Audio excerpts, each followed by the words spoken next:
Good morning, good morning, good morning. Let me know if you're live or replay.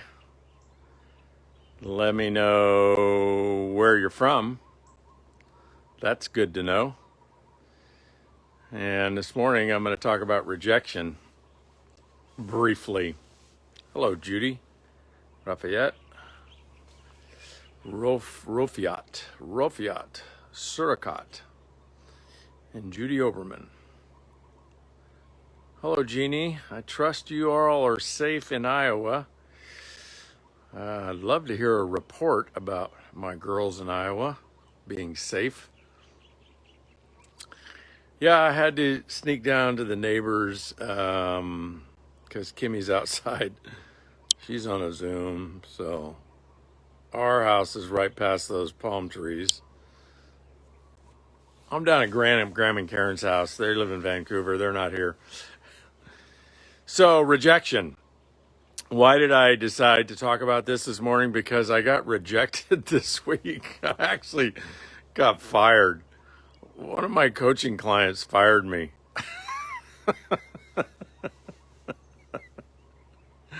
Yep, Richard Brooke got fired. And I wasn't even on The Apprentice. I was on the master's program. Like, I'm a master coach and I got fired. How does Richard Brooke get fired as a coach? Well, that's a good question, and one that it's kind of the message of what do we do with rejection? Well, of course, did it feel good to get fired? No, but I'm okay with it, right? I can like create a story around, hey, I'm not for everybody, and I'm not supposed to be, and I'm not going to change my coaching style, to try to please everyone. And you shouldn't either change any kind of style to please everyone. Unless, of course, who you are being is not producing the result you want in the world. I'm producing the result I want in the world, but I'm not for everyone. And so, that is something you all need to sort out, right? So if you keep getting rejected, you don't want to take the story that, well, I'm just being me and I'm not for everyone. And because if you're not for anyone, or if you're not for enough people to make a living, then you might want to take a look at, well, who are you being authentically that nobody wants to hire or nobody wants to join or nobody wants to buy their product, right?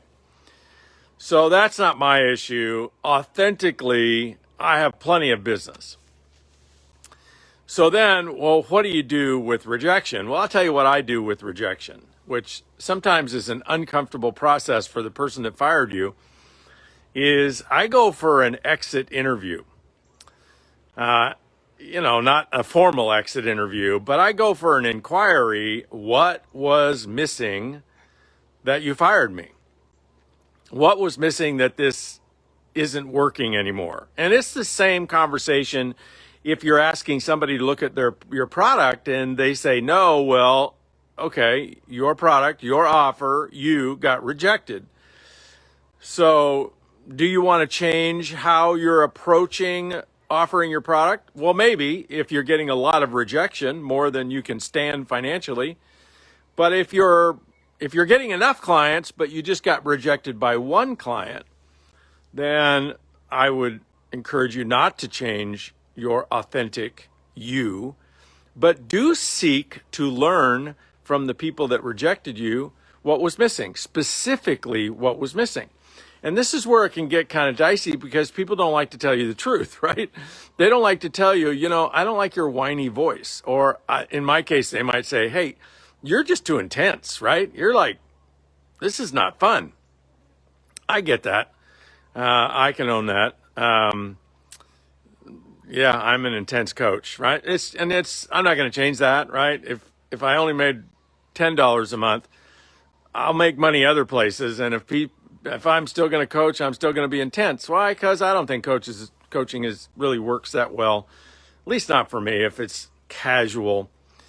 Anyway, we don't need to go down that road. But so you gotta here's what I do. I'm not saying you got to do it, but here's what I do when I get fired or I get rejected is I go on an inquiry, a research project with the person who rejected or fired me, what's missing specifically? Teach me, coach me, give me some insight. What didn't work? Because with insight and specific feedback, then I can make a choice about, oh, wow, I didn't even see that. I didn't even know I was doing that.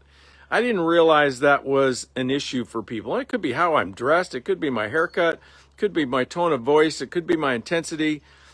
It could be all kinds of things, right? But if you don't know, then you don't get to choose to do something about it.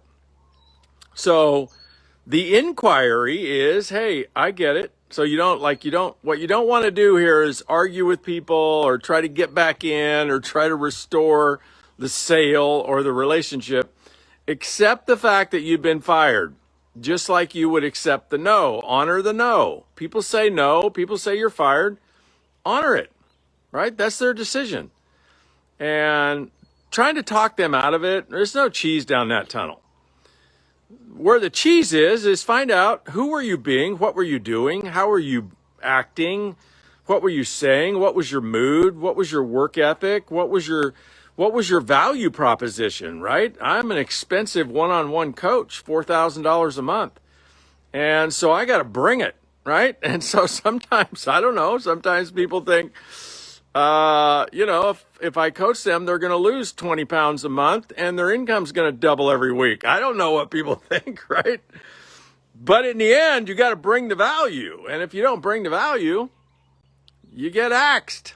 So you got to find out, like, what is it? Was it the value? Like, I didn't bring enough value, or you just didn't like the style, or all of a sudden you went broke, or your husband said, hey, stop coaching with that person, or whatever, right? You got to find out what it is so you can choose to do something about it.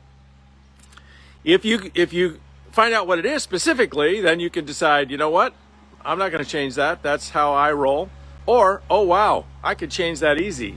Or I didn't even know I was doing that. So let's change that, right? So here's what you could drop in the comments. When's the last time you got rejected? Rejected for what? And are you willing to go on a research project to find out? You know, you could even call somebody that told you no for your product or your opportunity or whatever a month ago, and you could say, hey, Amy, this is Richard. I need some help. Like, would you help me? She's going to say yes. So when you said no, or you canceled, or you whatever you did a month ago to reject me, right? You didn't swipe right on my Tinder profile or however that thing works. I need to learn from that because I want to get better. So would you be willing to be totally candid with me and tell me what was missing? Like, what was missing in our relationship? What was missing in the trust factor? What was missing in my presentation? What was missing in the value proposition?